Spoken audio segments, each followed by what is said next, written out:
အားလုံးပဲမင်္ဂလာပါခင်ဗျာပင်ရအော်တိုရဲ့ knowledge sharing center နေပြန်လည်ကြိုဆိုလိုက်ပါတယ်ဒီနေ့ဗီဒီယိုကတော့ကျွန်တော်တို့ဒီကား engine တွေမှာသုံးထားတဲ့ဒီ MEF sensor လေးကိုဘယ်လိုပုံစံမျိုးနဲ့စမ်းလို့ရမလဲဆိုတာနဲ့ပတ်သက်ပြီးတော့ကျွန်တော်ကဒါလက်တွေ့ပြောပြပေးသွားမှာဖြစ်ပါတယ်ပေါ့နော်အဲ့တော့ MEF sensor ဆိုတာကသူ့ရဲ့အလုပ်လုပ်တဲ့ပုံစံကဘာလဲဆိုတော့ကျွန်တော်တို့ engine တွေကိုလေပမာဏဘလောက်ဝင်လာလဲဆိုတဲ့ဟာကိုဒီကောင်လေးကအာရုံခံပေးတဲ့ sensor လေးဖြစ်ပါတယ်ဆိုတော့သူ့မှာကအကြမ်းများဖြစ်ကျွန်တော်တို့ကပင်အောက်က9ပင်ပါတယ်9ပင်မှာကျွန်တော်တို့ကဒီဘက်ကနေရောမစရည်တယ်ပေါ့နော်ဒီအလဲပင်ထိဒီဒါ MEF sensor အတွက်ပင်အောက်တွေဖြစ်ပြီးတဲ့အခါကျတော့ကျွန်တော်တို့ဒီဘက်ကအကောင်တွေကကြတော့သူကဒါ IND sensor အတွက်ဖြစ်ပါတယ်အဲ့တော့ကျွန်တော်တို့ကဒီကောင်တွေကအဖိုပင်ဖြစ်တဲ့အခါကျတော့ကျွန်တော်တို့ညာဘက်ကစရည်ရမှာပေါ့နော်1 2 3ဒီဒါ MEF sensor 4နဲ့5ကကြတော့ဒါ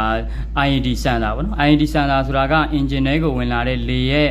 ့အပူချိန်ပေါ့နော်အဲ့ဒါကိုအာရုံခံပေးတဲ့ sensor လေးဖြစ်ပါတယ်ဟုတ်ပြီအဲ့တော့ဒီကောင်ကိုကျွန်တော်တို့ဘယ်လိုစမ်းမလဲဆိုတာကိုကျွန်တော်တို့ဒီ scope meter လေးပေါ့နော်ကျွန်တော်တို့ပင်အောက်တို့မှာရောင်းနေ scope meter လေးကိုသုံးပြီးတော့မှကျွန်တော်တို့စမ်းပြပေးမှာဖြစ်ပါတယ်အဲ့တော့သူ့ရဲ့ပင်အောက်တွေကိုကျွန်တော်တို့အရင်တိထားဖို့လိုတယ်ပေါ့နော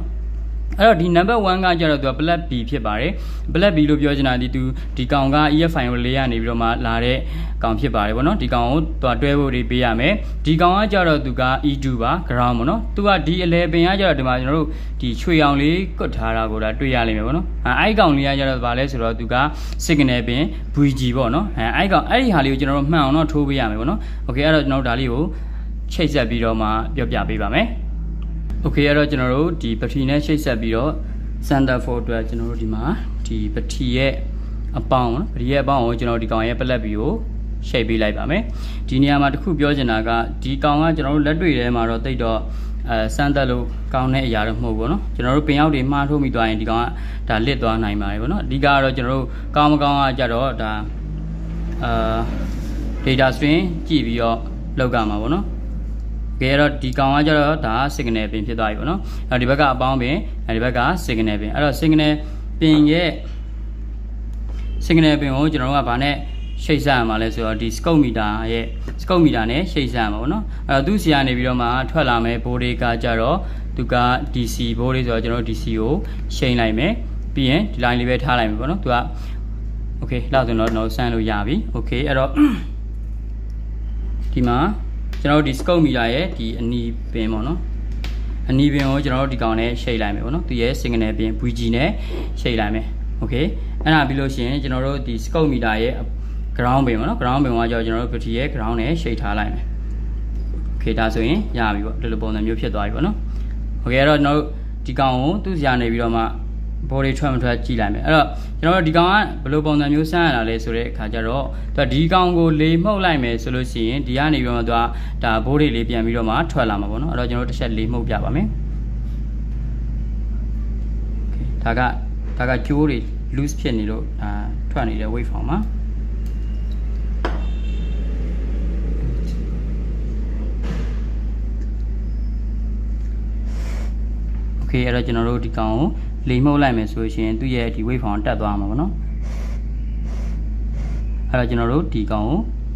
်ကိုဘိုးလေးကိုနည်းနည်းလေးမြင်လိုက်ပါမယ်အဲ့တော့ကျွန်တော်တို့ဒီ duration ကိုလည်းနည်းနည်းတင်လိုက်မယ်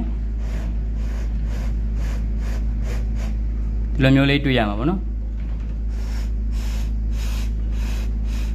်ဒါဆိုလို့ရှိရင်ဒီ MEF sensor ကကျွန်တော်တို့ဒါကောင်းတယ်လို့ယူဆလို့ရတယ်ဗောနော်အဲဒါဆိုကျွန်တော်ဒီထပ်ပြီးတော့လေမှုတ်ပြပါမယ်